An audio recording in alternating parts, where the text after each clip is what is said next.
আমার দুই সহকর্মী আমার সঙ্গে রয়েছেন। প্রিন্স আনোয়ার শাহ থেকে রৌনক রয়েছেন, মালদা থেকে সেবক রয়েছেন, এবং সেখানে কিভাবে কাজ হচ্ছে প্রথমে একবার আমি জানতে চাইবো, রৌনকের সঙ্গে একবার কথা বলবো। এই যে জাল জন্ম মৃত্যু সার্টিফিকেট খোঁজার জন্য, ধরার জন্য কিভাবে কাজ হচ্ছে, প্রথমে রৌনকের সঙ্গে আমি কথা বলবো। রৌনক,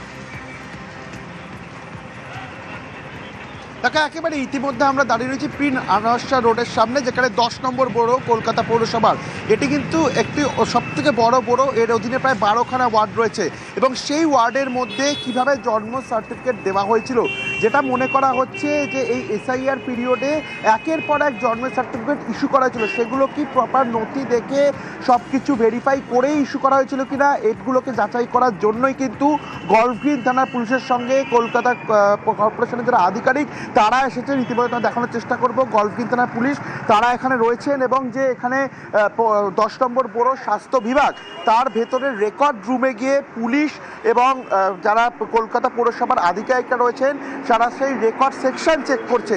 অর্থাৎ জন্ম এবং মৃত্যুর সার্টিফিকেট, গত 2 বছরের যে জন্ম এবং মৃত্যুর সার্টিফিকেটের রেকর্ড, সেই রেকর্ড চেক করা হচ্ছে। যারা এনরোল করেছিল, কোন কোন আধিকারিক তারা এনরোল করেছিল, তাদেরকেও জিজ্ঞাসাবাদ করা হচ্ছে। কারণ এই এসআইআর পিরিয়ডে যেভাবে জন্মের হার বেড়ে গেছে, যেমনটা কিছুক্ষণ আগে মুখ্য সচিব সাংবাদিক সম্মেলনেও তুলে ধরেছিলেন, সেই জায়গায় দাঁড়িয়ে এগুলো কি আদৌ ভেরিফাই করে এই সার্টিফিকেটগুলো ইস্যু করা হয়েছিল? একই রকম ভাবে আমি সেবকের থেকেও জানতে চাইবো, সেবক, যে যে রাজ্য থেকে এই ভুয়ো বা জাল জন্ম মৃত্যু সার্টিফিকেটের তথ্য উঠে আসছে, তার মধ্যে প্রথম যে 3টে জেলা, তার মধ্যে মুর্শিদাবাদ, দিনাজপুর, উত্তর দিনাজপুর ছাড়াও মালদার নাম রয়েছে। তো মালদায় কিভাবে কাজ হচ্ছে এই জাল মৃত্যু সার্টিফিকেট বা বার্থ সার্টিফিকেট তা খোঁজার ব্যাপারে?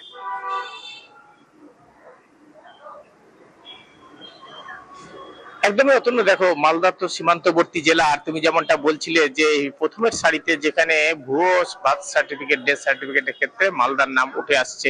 এবং আমি এই মুহূর্তে রয়েছি মালদহের ইংরেজ বাজার পুরসভায়। দেখো, 150 বছরেরও বেশি প্রাচীন ইংরেজ বাজার পুরসভা, lakh lakh birth certificate, death certificate issue হয়েছে গত কয়েক বছরে। এবং এই মুহূর্তে পুলিশ এই পুরসভাতে হানা দিয়েছে, এবং সেখানে তথ্য যাচাইয়ের প্রক্রিয়া চলছে।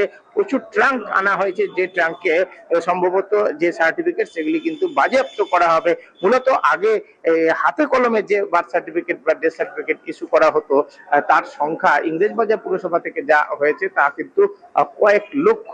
এবং এই যে বিপুল পরিমাণ সার্টিফিকেট, সেগুলি কিন্তু কার্যত সিজারের প্রক্রিয়া চলছে। আমরা দেখছি পুলিশের কর্তারা, পুলিশের যারা তদন্তকারীরা আছেন, তারা বিভিন্ন নাম্বার লিখছেন প্রতিটি সার্টিফিকেটে, এবং তার যে কপি পুরসভাতে আছে সেই সার্টিফিকেটের কপিগুলি গণতি করে সেগুলিকে নথিভুক্ত করা হচ্ছে। এবং এর থেকে যাচাই করার চেষ্টা হবে যে এই যে বিপুল সংখ্যক জনসংখ্যা বৃদ্ধি মালদাতে, এবং এক্ষেত্রে যে কাগজপত্র এবং তার কিন্তু মূল যে উৎস, সেটা হলো ডেথ বার্থ সার্টিফিকেট। এই বার্থ সার্টিফিকেট গুলি কিভাবে তৈরি হয়েছে, এই সার্টিফিকেট দিয়ে কিভাবে অন্যান্য নথি তৈরি হয়েছে, সবটাই কিন্তু যাচাইয়ের মধ্যে রয়েছে।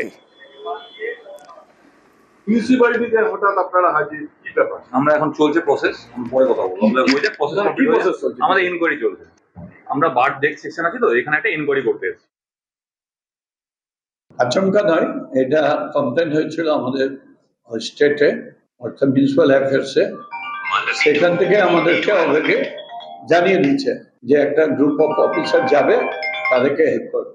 ওদের কি রিকোয়েশন আছে যে তারপর যে কোনো অভিযোগ যদি থাকে, আমাদের দায়িত্ব হচ্ছে সেটা পুঙ্খানুপুঙ্খ তদন্ত করে অ্যাকশন নেওয়া।